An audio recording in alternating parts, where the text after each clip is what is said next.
විශේෂයෙන්ම ආණ්ඩුව දැනගත යුතු කාරණාවක් තමයි මේ රටේ ආණ්ඩු ක්‍රම ව්‍යවස්ථාවෙන් රටේ උත්තරීතර නීතියෙන් තහවුරු කරලා තිබෙනවා මූලික අයිතිවාසිකම්.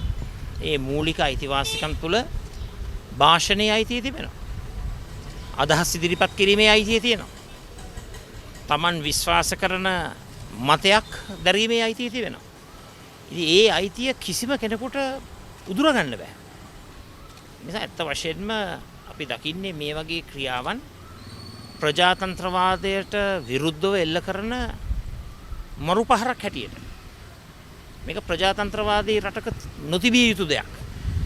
ඒ නිසා පැහැදිලිවම අපි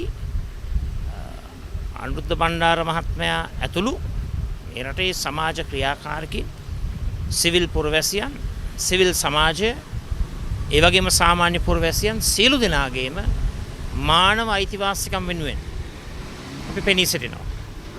ඒ කියන්නේ දේශපාලන අයිතිවාසිකම, සිවිල් අයිතිවාසිකම, මානව අයිතිවාසිකම, ඒ වගේම ආර්ථික අයිතිවාසිකම, සමාජීය අයිතිවාසිකම, ආගමික අයිතිවාසිකම, සංස්කෘතික අයිතිවාසිකම. මේ හැම අයිතියක්ම අපේ රටේ ජනතාව සතුව තිබිය යුතු අයිතිය. ඒ නිසා අපි ඒව වෙනුවෙන් පෙනී සිටිනවා. දැන් දිගින් දිගටම ආපහු නැවතත් මාධ්‍ය මර්ධනයක් කරන්න දැස් වෙනවා. ඒ සම්බන්ධයෙන් මොකද මේ රටේ ප්‍රජාතන්ත්‍රවාදය සුරකින්න කුළුණක් තමයි මාධ්‍ය. ප්‍රජාතන්ත්‍රවාදය ආරක්ෂා කිරීමට අධිකරණය, ව්‍යවස්ථාදායකය, විධායකය මේ ප්‍රධාන කුළුණු තුනට අමතරව මාධ්‍ය කියන්නේ හතරවෙනි කුළුණ. අපි හැම අවස්ථාවකදීම විවේචන විඳ දරා ගන්නට ඕන. ඒවා අවබෝධ කර ගන්නට ඕන. විවේචන වලට සවන් දෙන්නට ඕන. ඇහුම්කන් දෙන්නට ඕන. මොකද ඒක තමයි මේ රටේ ජනතාවගේ අයිතිය.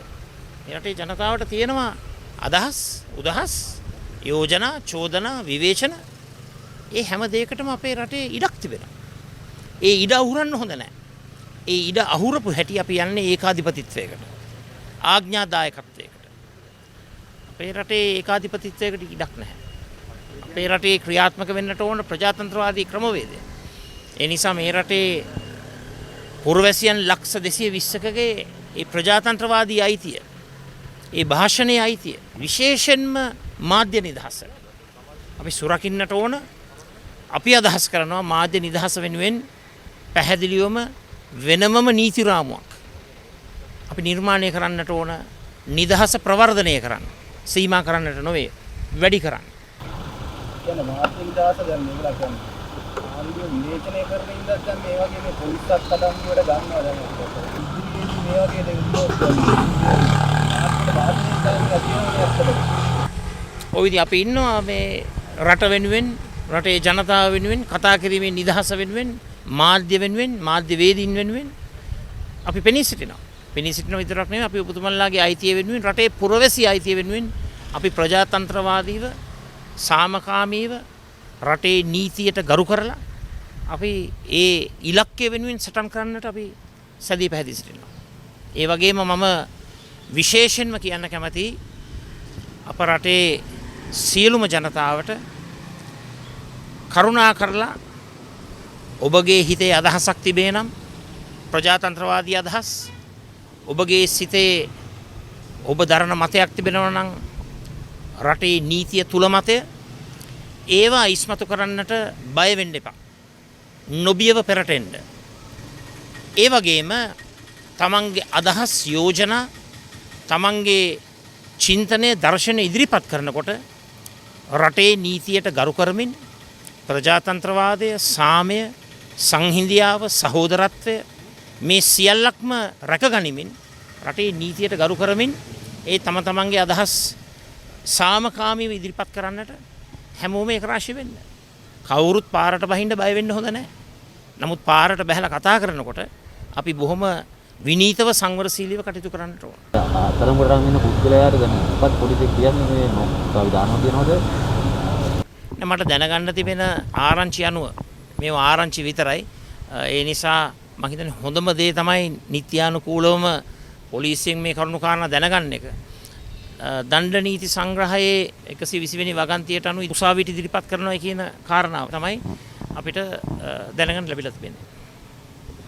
නමුත් අපි බොහොම පැහැදිලිව අපේ නීති කණ්ඩායමත් අපි යොමු කරනවා ඒ අනුරුද්ධ බණ්ඩාර මැතිතුමාගේ අයිතීන් ආරක්ෂා කරන්නට එතුමාගේ නිර්දෝෂී භාවය තහවුරු කරන්නට.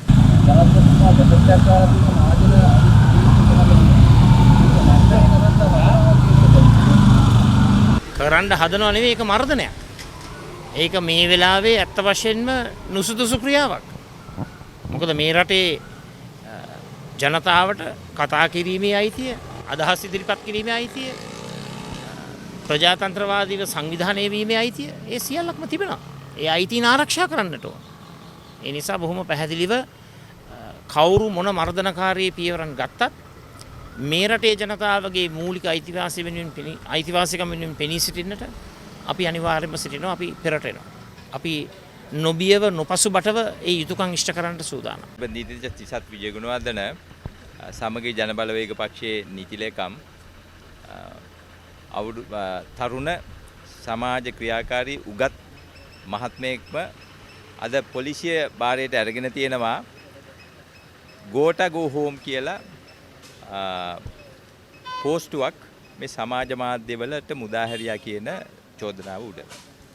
දැන් ඒ පුද්ගලයාට විරුද්ධව අපරාධ නඩු විධාන සංග්‍රහය පනතේ 120 වන වගන්තිය යත්තේ නඩු පවරන්න කටයුතු කරනවා කියන ආරංචිය තමයි අපිට දැනගන්න ලැබිලා තියෙන්නේ. මේ රටේ භාෂණයේ නිදහසක් තියෙනවා.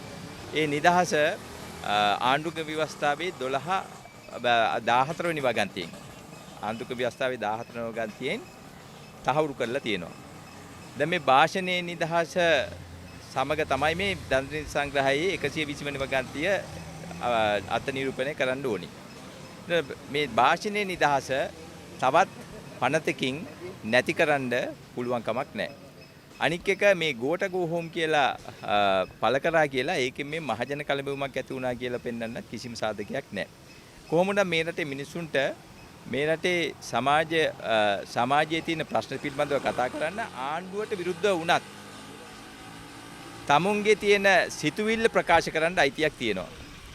ඒ හින්දා මේ පුද්ගලයා කිසිම වැරද්දක් කරපුවක් අපිට පේන්නේ නැහැ. මේකෙන් අපිට පේන්නේ මේ රජයේ විසින් මාධ්‍ය මර්ධනය කරන්න යනවා. මිනිස්සු කතා කරන එක මර්ධනය කරන්න යනවා. ඒ වගේම මේ තරුණ කොටස් ආණ්ඩුවට විරුද්ධව කතා කරන එක ආණ්ඩුවට විරුද්ධව නැගී සිටින එක මර්ධනය කරන්න යනවා.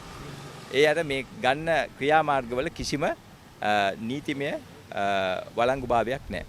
මම අපේ මේ නීතිය ක්‍රියාත්මක කරන නීතිඥ මහත්තුරුන්ගෙනුත් මම ඉල්ලා ඉන්නේ මේ රටේ නීතිය ආරක්ෂා කරන්න, ඒ වගේ මේ රටේ මිනිසුන්ගේ අයිතිවාසිකම් ආරක්ෂා කරන්න කියන කාරණාව. අද අපිට ආරංචි විදිහට අධිකරණ ඉදිරිපත් කරනවා. ඒ සඳහා අවශ්‍ය නීතිඥ පහසුකම් දෙන්න අපි කටයුතු කරගෙන යනවා. අංක 6 අධිකරණයේද අපිට ආරංචි වෙලා තියෙන විදිහට මහිසත් අධිකරණයේ අංක 6 අධිකරණයේද. ඔව්.